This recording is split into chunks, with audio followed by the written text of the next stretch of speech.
Hey, it's Wednesday. It's Rumor and Innuendo, and I am Dominic D'Angelo of adfreeshows.com, SEScoops.com, and OneTrueSport.com. But I'm here today with Robert Karpelis, WD Creative _ish on X. Robert, what a Wednesday. We're talking the Dynamite, man. Look, I finished the yawn right before we came on. I was trying my hardest, and I did. So I'm going to consider this a success. Today we'll be talking the Dynamite. We'll be talking a variety of other topics, a couple topics that Dom has put on for the last couple of days. We haven't had a chance to even get to because there has just been so much news, so much content, so many exciting things in the world of wrestling. We're happy you're joining us here today. We'll say hi to Dre Owens, who says, "Top of the morning, let's go double jet." Nope, Dre Owens, we don't. This is not a Jeff Jarrett safe space here. Oh, it is. Alt Jake says, "Good morning, happy the Dynamite Wednesday." Happy the Dynamite Wednesday to you too. There is the Dynamite tonight, and I have.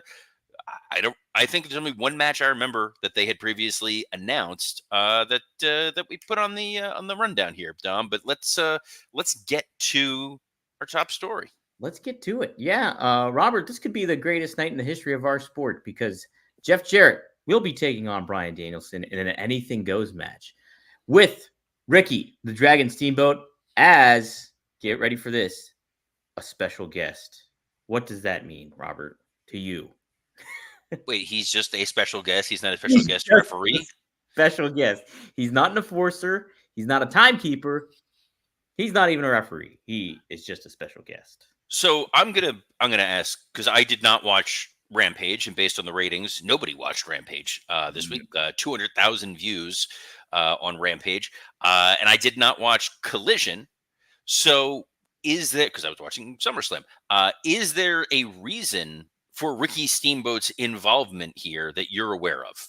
Not that I'm aware of, because I too was watching SummerSlam. I too did not watch Rampage. So I like the addition of him. Ricky Steamboat's always a great presence to have there. So he kind of elevates things, and it's kind of neat that him and Danielson have this kind of connection. They're both dragons. And then we have Jeff Jarrett, two legends, Ricky Steamboat, Jeff Jarrett. So I'm all for it, even if they didn't make any sense of it, and we didn't even see it.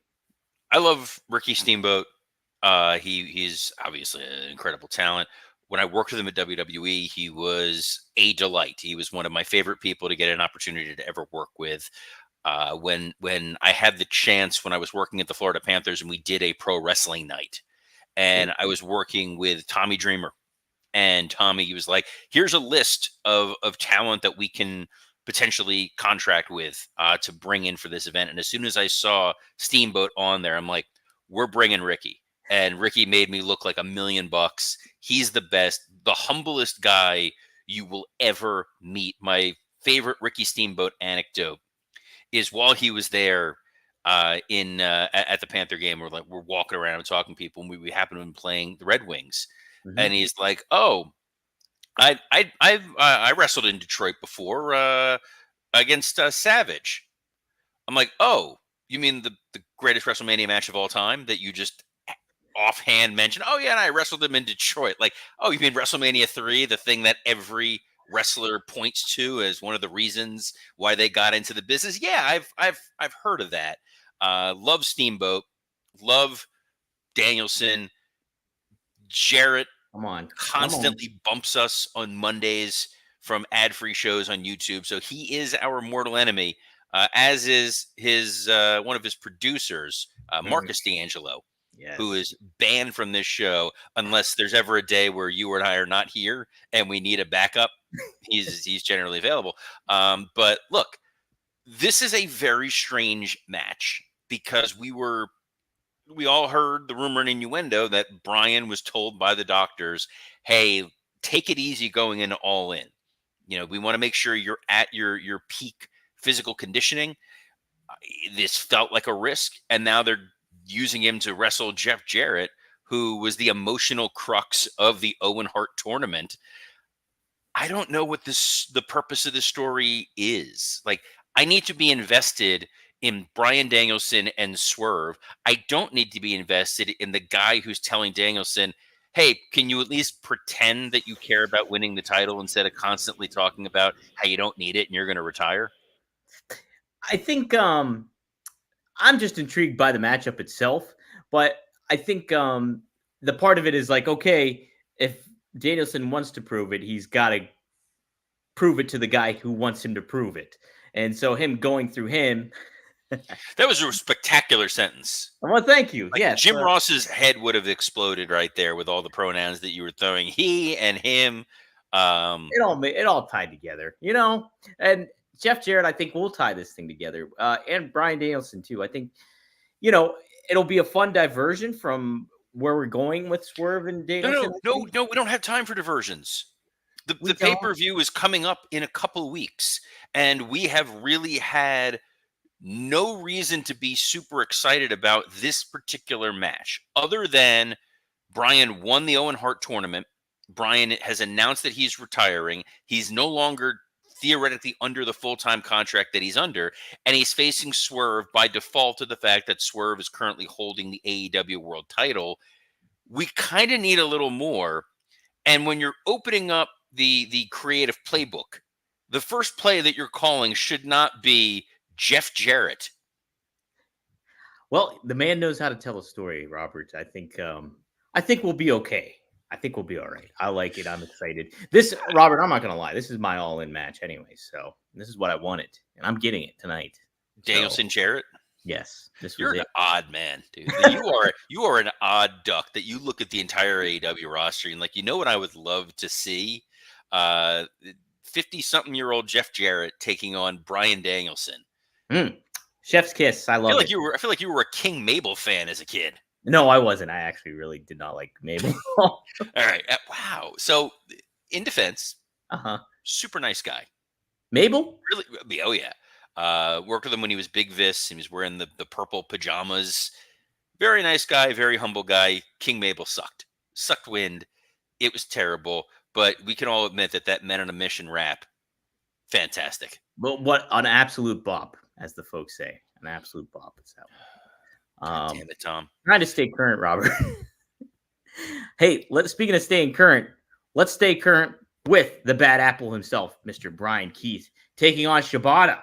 So you know I'm loving this Dynamite already, Robert. Wait, is his nickname really the Bad Apple? Yeah, it is the bad apple. You didn't know that?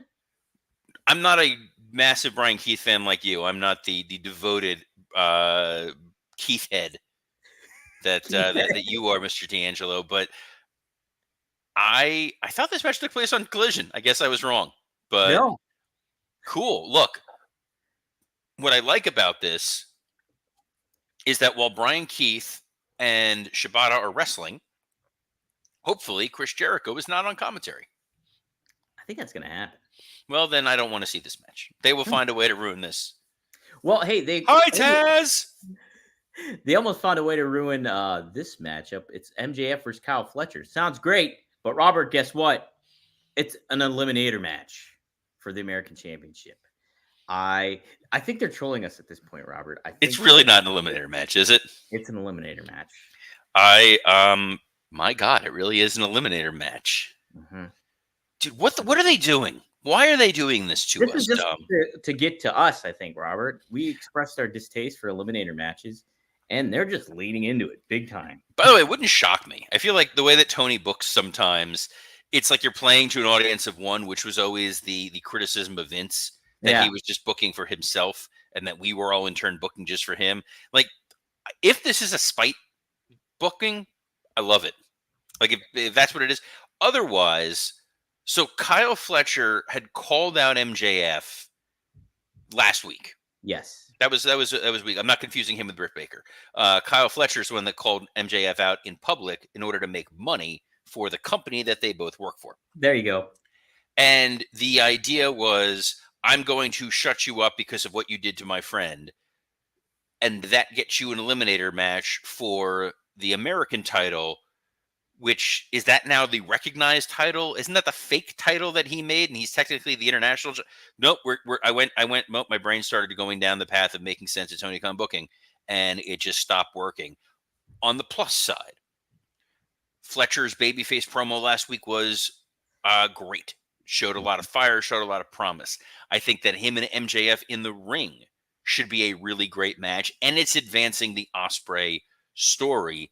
Unfortunately, the cloud that's hanging over this whole match, this whole situation, is the Britt Baker backstage mess. Right. You gave your perspective on that with Kevin, right, on Friday? A little bit. So we've gotten more detail that's Ooh, come detail.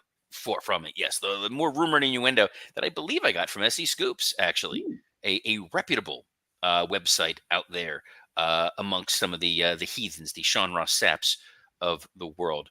But We're the real journalists over at SC. it was kind of like, it was why Max was not suspended while Britt was suspended. And it sounds like the chronology of the events were that Britt Baker was besmirching Maxwell Jacob Friedman to his girlfriend Alicia Atout, Probably not a good move. who's now been brought in as a backstage announcer. And this was going on during the MJF Osprey match. It was happening. And I didn't know that. this was apparently at that Dynamite, and that this was occurring during that. So after this happened, Alicia obviously tells her boyfriend, "Hey, yo." I'm assuming she did this the full on Scott Hall. She threw a toothpick at him.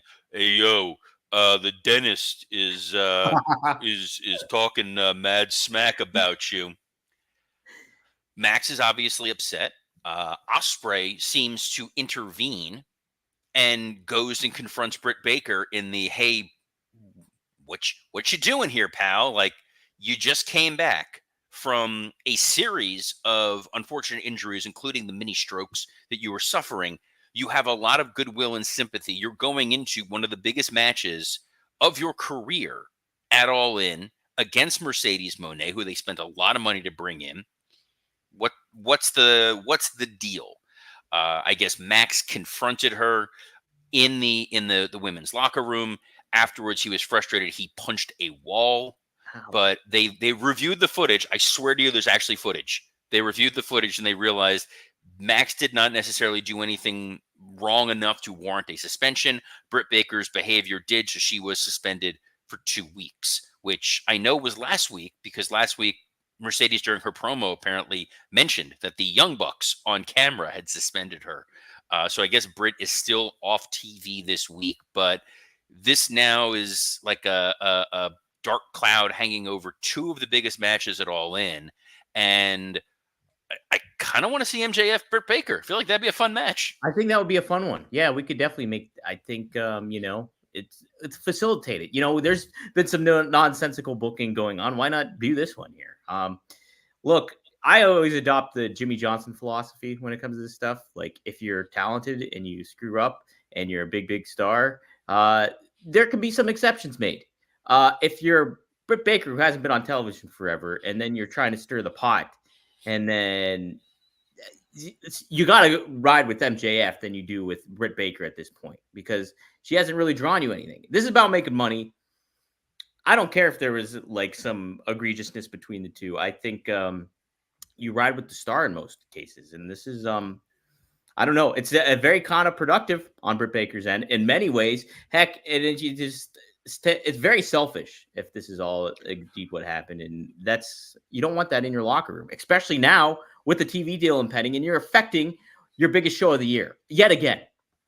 So the caveat that I would put on there, yes, if it's a tie on all ends, you're probably going to go with the individual who's making you money. I remember back during the Matt Hardy, Lita, Edge debacle. Matt Hardy was the one who ultimately got let go because they felt there was more money to be made with Edge. And when they did bring him back, we found a way to make money off of it, which was great. In this instance, I don't think their decision making was because Max is more valuable to the company. I think if Max initiated this, if this escalated, if he was punching walls in front of her and storming into women's locker rooms and causing a scene, then they would absolutely have suspended him. I think Britt Baker absolutely has a financial viability to the company. She's an AEW original. But at the end of the day, the positives need to outweigh the negatives. And the fact that previously she was at the heart of what upended the women's locker room before. A lot of the issues with Thunder Rosa, a lot of the issues with some of the other women that were in the locker room and said it was not a great environment. She comes back, and then you're immediately going to Max's girlfriend to vocalize negative things about him, and then you're mad at Alicia for saying these things. Anyone who's out there who has a boyfriend, girlfriend, wife, husband, whatever, if someone is speaking ill of your partner, you're going to tell your partner. That's You're it. not going to respond and be like, you know what? You're right. Communication is key in a relationship. Yeah, this guy stinks. He's the worst. I'm so glad I'm with him. It was clearly meant to, stir up bad feelings. And guys, Hey, if you're looking to stir up some good feelings, our next sponsor needs no introduction. You've seen the ads. You've heard us talk about it a million times, and I bet there's a big part of you, pun intended, that wants to try it. What am I talking about? Blue Chew. That's right. This isn't your grandpa's blue pill. This is the one. The OG chewable tablet for better sex. Blue Chew is a unique online service that delivers the same active ingredients as Viagra, Cialis, and Levitra, but at a fraction of the cost and in chewable form. The process is simple. Sign up at BlueChew.com, consult with one of their licensed medical providers, and once you're approved, you'll receive your prescription within days.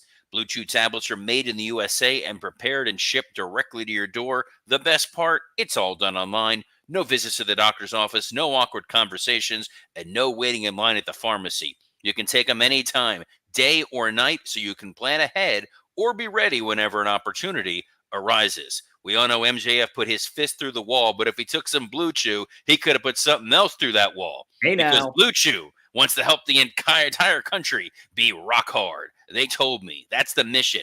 They will not stop until every man is bricked up like a brick house, till every tent is pitched, till every rod is raised. Discover your options at BlueChew.com. We've got a special deal for our listeners. Try Blue Chew free when you use our promo code RUMOR at checkout. Just pay $5 shipping. That's BlueChew.com, promo code RUMOR to receive your first month free. Visit BlueChew.com for more details and important safety information. And we thank Blue Chew for sponsoring this episode of Rumor and Innuendo. Yes, thank you, Blue Chew. That was so genuine the way you said it. Was like, well, thank you. Like they picked up a lady's handkerchief as it fell to the ground. Very chivalrous is Blue Chew. I have to say, it's not dead here. It's not dead here on Rumor and Innuendo. They didn't have a whole lot more left on this card. It was Mariah May taking on Viva Van. Gonna be Viva La Bam? No, Viva. Yeah, Bam Margera's. Bam Margera's taking on Mariah May. That sounds like a banger. But right Big there. Margito, R.I.P. But is he dead? Oh yeah, he's gone, man. When was the last time someone was talking about? Like, I thought he. No, I don't remember. I thought there were some issues with him that I'm not going to insinuate. Okay. That sometimes causes issues on here. So we're not going to go down that path. But yeah, I think you look at where we're going to All In. They can't really do much with Mercedes and Britt unless you have Camille have another squash match. Mm-hmm. There are the tag titles, which it sounds like we're going to a triple threat tag match at All In, FTR and the Acclaimed and the Bucks. I'm okay with that. Unless there's an eliminator. We did see an eliminator last week for the CMLL women's title. This is ridiculous. Was it the women's title or was it like the CMLL women's intercontinental? I don't know what it was, but we will probably get some more with Chris Statlander and Willow Nightingale, I would imagine. What else is there? I'm sure some more stuff with the Elite. Yeah. We got Jack Perry and Darby. I can only imagine, too, we'll get something. Swerve will be talking or doing something, right? Maybe Hangman comes out dressed like Seth Rollins. How funny would that be? It would not be that funny. I'd get a kick out of it. Well, you're a sick man. But it sounds like some folks we won't be seeing are the Lucha Bros. Yes, that's correct. Lucha Bros, they did a little video for him. And apparently, Robert, I don't know if you can confirm this for me, but they removed a video. That video that they posted, it was like a timeline video for the Lucha Brothers on AEW, but apparently it's no longer up. I did hear that as well, that it looked like they were building to a 6-man trios match at Wembley which was probably going to be Pac's Wembley opportunity, because it's not like he won the glory hole match to get a shot at the international title, but that got thrown in the trash and has been replaced by the American title, which has been certified as a legitimate AEW championship. Mm-hmm. But I feel as though we're going to see the Lucha Bros in WWE, hopefully sooner rather than later. But WWE seems to be putting a lot of focus not only on acquiring some guys, but on the young folks at NXT. Correct. We've been talking Billy in the CW almost every day. And Almost now, daily, to the point where you're like, guys, can you stop with all the Billy in the CW? It's so television. much. You'd think I do love REM, but it was a little much to say anything about Billy in the CW too much. But hey, Well, everybody hurts everybody does hurt sometimes, but Mhm. it's not going to be hurting if you're attending an NXT taping, right, That's Dom? right. You might be shiny happy people if you attend NXT taping, because starting October 1st, they will be debuting on the CW, and in a very big way, as they actually will go to the All-State Arena for this first episode and featuring Mr. CM Punk. Wow, a wrestling show in Chicago. That's original. Do you think that's yeah, I haven't seen one of them in a while. But so that should be exciting. And then the following week, they're not stopping. They're going to St. Louis. Let's go Cards, as I'm wearing a Pirates hat. But they will have Randy Orton there. And not only that, Robert, not only that, they'll be going up against AEW that week too. So Wow. lots at stake. So the CW move is a far bigger deal than I think people really understand, because of the far-reaching nature of CW. It is still a network. It is still something you don't need cable in order to be able to watch. And the way viewing, behaviors are, everyone that's currently watching NXT on USA, who watched it from when it was on the WWE network, is going to migrate over there. And the NXT numbers have been doing pretty good. The fact that you're bringing in Punk, the fact that you're bringing in Orton, they're stealing from the old ECW on Sci-Fi playbook, where it's like, let's put Flair on there, let's put Big Show on there, let's put Batista on there. But now you're putting acts that are actually very, very hot. CM Punk on the first episode of NXT, as a guy that we know has designs of being the future Shawn Michaels of NXT, that's going to be really, really interesting. And we saw previously, when I remember when Seth Rollins was on NXT, and the way they had him interact with everybody, and Carmelo Hayes going up and talking to him, like, you're able to intermix that person throughout the show and give some people the rub. Orton being on there the week after, we know he's the headline of Bash in Berlin, whatever it may be. There's a lot of cool opportunities for him there on NXT. Right. And I, for one, think Sean Spears will take one hell of an RKO. It's a good point. That's a very good point. Man, it will be exciting. It's cool to see wrestling broaden their horizons a little bit more, get more of an audience, and whether it's WWE or AEW, it's good stuff. It's good stuff for the business. So it's going to be very hard for them to avoid being slightly petty, and when they know they're up against AEW, put Ethan Page in the main event. Yeah, they could do quite a bit with that if they want to. And you know what? Lexus King, Sean Spears. Why not have Cody Rhodes pop in too? No. That would be overkill. That would be like if all of a sudden, like that one time they had the Undertaker show up, and you're like, why is Undertaker here? Well, hey, he might want to show up another time here, Robert, because on an episode of Impulsive, the latest one with Logan Paul, obviously, he said he's up for having one more match. He said, that's what I was looking for. Yeah, just to put the exclamation point on the career. I wanted to have one more match that I could hang my hat on and say goodbye. I mean, I think he was referring to his choke slam too at WrestleMania that he gave to The Rock. Probably charged up some batteries that he wanted, gave him some feelings. And here we are. Do you think we could see Undertaker indeed have one more match? I am going to go when we're done and pull up the WWE Network. I'm going to set up my VCR. I'm going to record on a VHS tape and send to the Undertaker his match with Goldberg. And I'm going to say, Undertaker, we love you. We respect you. We are willing to accept that you do this weird one-man show, and you were a guy who never talked, and now you're a guy who just won't shut up. Please don't wrestle again. We can't have another situation like that. We've seen the last Undertaker match a couple times. Mhm. Undertaker, remember when he like lost to Roman Reigns and he took the boots off, and you're like, never again. And then you still saw him again.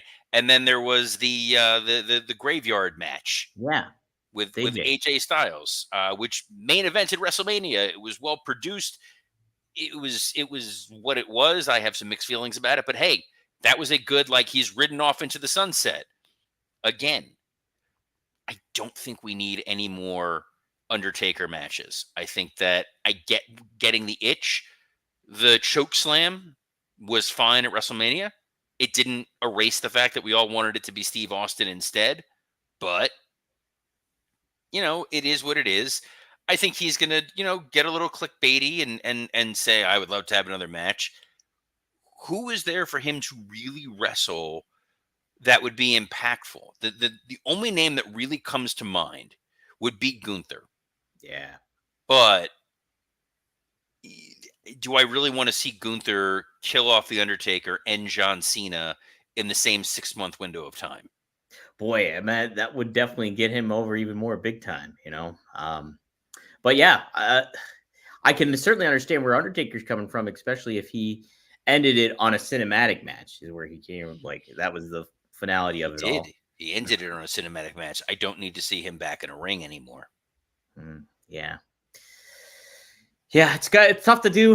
We've seen him. Yeah, that Goldberg match is something else, and I don't know. I could you could I don't know who you could make who would compliment him at this juncture. Where it could have a good match or try to I smoke mean, it. there's guys, there's people you could figure out to plug in there and try to get another match out of Taker, but what's the real benefit to it? It's going to be diminished returns. Go back and watch Flair's last match. In fact, don't go back and watch Flair's last match. And not just because it involves Jeff Jarrett. I can't wait for tonight, Robert. I'm excited. Very excited. Are you excited about the prospect of perhaps Stephanie McMahon getting back into the fold of WWE? So this has been on the list for since SummerSlam. Triple H did make mention that she was there. She is officially not in any role, but she does love the business, and basically didn't leave it away that she could come back. Would she add value behind the scenes still? And you consider all the stuff with Shane going on in AEW. Where's your head at on this, Robert? So I like Stephanie. I enjoyed working for Stephanie. I found her someone who was definitely open and receptive to some ideas. I think part of the allure for her is getting the chance to do that job without Vince there. Mm-hmm. A lot of her value was she was the Vince whisperer. She was the person who was able to decipher what we were trying to say to Vince to get him on board with it. At the same time, it's not as if it's difficult for her to get the ear of the current head of creative with Triple H. I think if she came back, it would create a little bit of a power imbalance of, okay, who's truly in charge here? With Hunter, it's like the buck stops with him. That's Mm-hmm. kind of what I like about this. I feel like if she wants sway, if she wants to have some kind of influence, she can have that in a fairly unofficial capacity. But if she was back there working, it's like, okay, who are we listening to? Are we listening to Stephanie? Are we listening to Hunter? What happens if we get conflicting information? Who's running these meetings? It seems like a potential recipe for disaster. I think she's very happy being able to watch the company thrive, watch her husband thrive, and contribute as she sees fit. As long as she doesn't show up in AEW, I think we're okay. I think we're good then. I think we're good. Do you think showing her on SummerSlam was intentional in regards to a response Yes. to Shane? Response to Shane. No, I don't. That's an interesting. I don't think it was necessarily a response to Shane. I think it was just she's here, and it's a way to show a dignitary Mm-hmm. in the front row. Mm-hmm. Just I, coincidental. potentially, theoretically, coincidental. I'm not conspiratorial like you, Mr. D'Angelo. I'm not conspiratorial like your good close personal friend, Mr. Rob Van Dam. Hey, he's very philosophical. And speaking of which, the latest episode of One of a Kind with RVD we cover a lot of all his RVDologies. We have about 5 or 4 of them that we go into. One is very emotional. Another one is really, really funny, involving Scott Norton. My goodness, it's like probably the best clip you will ever hear on the show. It's so good.